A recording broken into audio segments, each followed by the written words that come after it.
How's it going, guys? Matthew Holman here. I'm an aspiring behavioral analyst, pursuing a bachelor's in psychology. I have decades of experience in dealing with my own issues, as well as years of experience dealing with extremely dangerous people, as well as extremely vulnerable people. My life goal also is to free vulnerable individuals from narcissistic brain lock prisons. None of this makes me qualified to discuss any of this, but I'm still going to do it anyways, and with a new kind of commentary format with video game footage.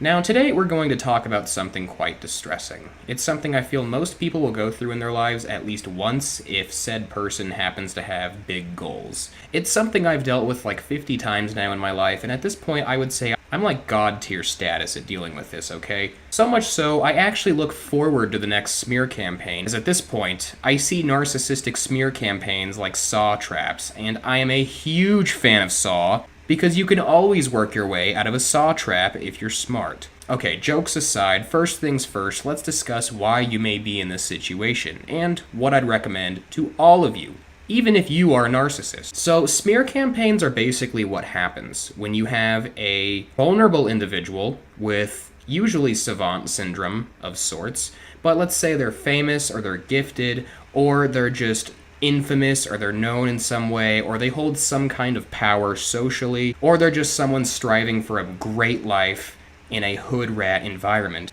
surrounded by people who are literally detached from reality.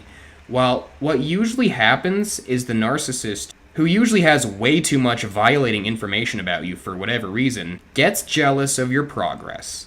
Let's say you're a doctor, or you're a newlywed with a beautiful new house, or you're a famous YouTuber or actor, whatever it may be. It usually starts out that the narcissist is very threatened by you, and they want to diminish your light or just silence you with intimidation any way they can. Like I stated, usually they will take information they have stolen from you in a very illegal and violating way, and they will threaten you with it as if, that's just okay to do. I've experienced that one like 20 times now. They will threaten to release information about you. They will make up false allegations about you. They will start a scene and make your life miserable for as long as humanly possible. And they'll usually do this on social media, where it'll be known that your family members, friends, sexual partner, your boss, whoever is on your social media can all see it. Sometimes this isn't done due to a perceived threat, but instead blackmail to get something the narcissist wants. Regardless, usually this leaves you feeling horrible, powerless, self-doubting, and just wanting to quit and give up on life. Now, I'm going to explain what's going on here, how to prevent this, how to ignore this, and some coping mechanisms you can use to not feel so triggered and traumatized by what this person is doing. If you are a victim of this, calm down. It's not a big deal. If you are a victim of this scenario, you can feel safer due to a handful of things. 1. If this is happening to you, then for sure you are dealing with a stupid narcissist. Smart narcissists, who you should actually be afraid of, don't do stuff like this, because they usually have things under control, and if they really wanted to destroy you, they could, and you wouldn't even know what happened. A smear campaign, on the other hand, is a desperate maneuver by someone who feels completely powerless. Whatever the end goal or motivation of the campaign is, it's a stupid act through and through, and the person doing it is not somebody you should worry about or even think about. Let's just say the more persistent the campaign, the more desperate the narcissist. If you should be afraid of anything here, it's the sheer freak show that is the self-destruction you're going to see the narcissists take part in. You will see narcissists do things to themselves in these situations that you would have never thought were even humanly possible. Number 3, there is a 99% chance you're probably going to look back on this experience in a year and laugh at how unimportant and stupid it was. And 4, the narcissist likely does not, inside, feel how they talk about you externally at all, as how the narcissist portrays themselves publicly is entirely different to how they portray themselves privately. Now, what is a smear campaign? Well, for today's scenario, let's use social media as the example. Let's say you're a school teacher who is well respected in your community, and an ex-girlfriend of yours who you really feel is just better off dead due to their abuse comes back into the scene after maybe years, like a zombie rising from the grave, sucking you right back into the trauma you managed to escape the first time. Whatever happens from this point, it escalates to the point of a smear campaign being launched against you, usually with the common false allegations like you're a child toucher, you're a groomer, you're an abuser, you're a bad person, etc. Basically, a smear campaign is just an attempt to gossip you to death through character assassination. The first thing I want you to really understand is that generally, most smear campaigns from narcissists are extremely unsuccessful, and after a long period of doing it, it usually only results in the narcissist's own demise. However, that's still not a comforting fact, considering they absolutely can put you through a roller coaster of emotions and hell in the damage they can accomplish before their own demise. Basically, it's like a mental and social murder-suicide.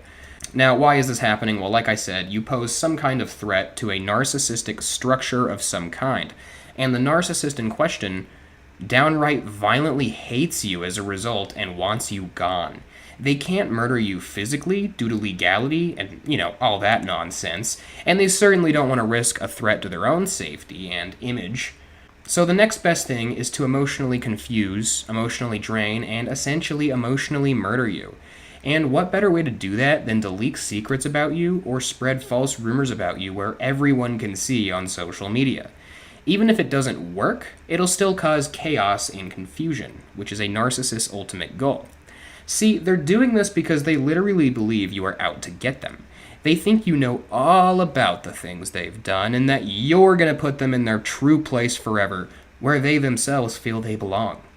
Basically, the goal of a narcissist smear campaign varies greatly depending on severity, but it's generally a very poor attempt to destroy your life.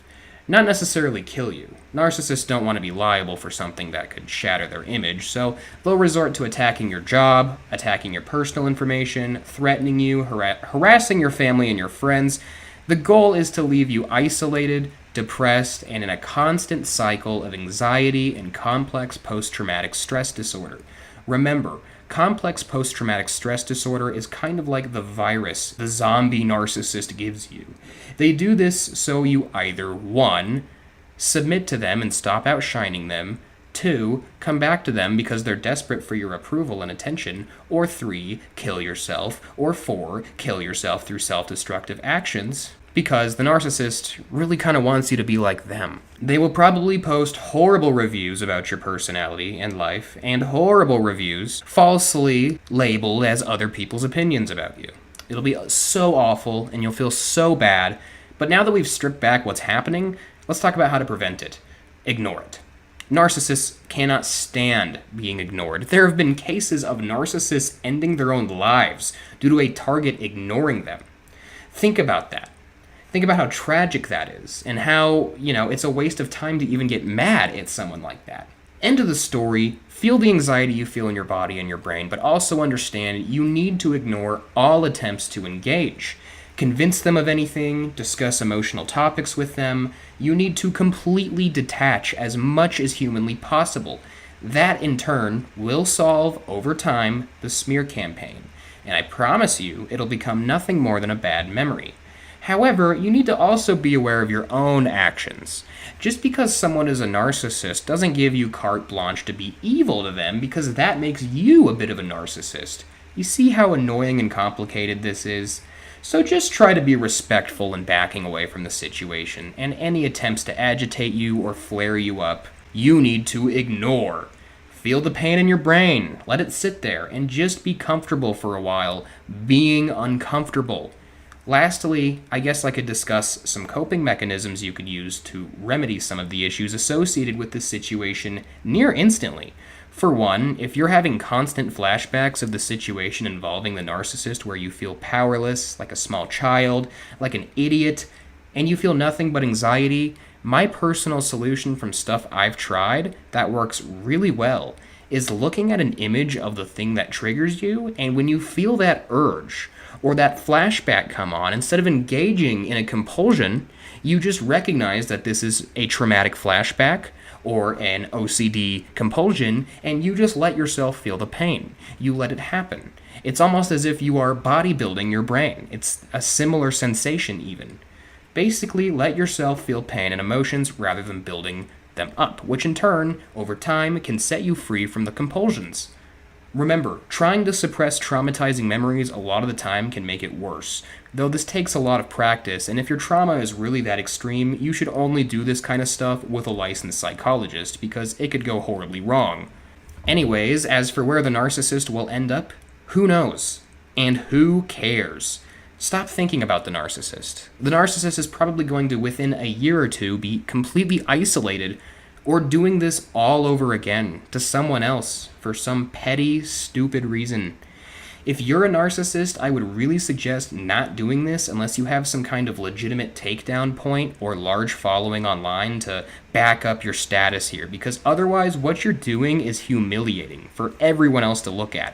You look like a psychopath, and it's not going to win you any favors. And not just that, an overwhelming majority of smear campaigns fail even if they pick up traction at the start. And keep in mind, I know I can't speak for all people in these situations, but what I've listed in this video are the most common variations of a smear campaign, though the smear campaign is highly complicated and nuanced and can have varying levels of risk associated with it. Sometimes a narcissist might not hate you at all, but just wants to push you away, but not actually destroy you because you threaten their agenda and they're too immature to face you, yada yada yada. There's a billion possibilities. Just try to apply common sense. Happy healing.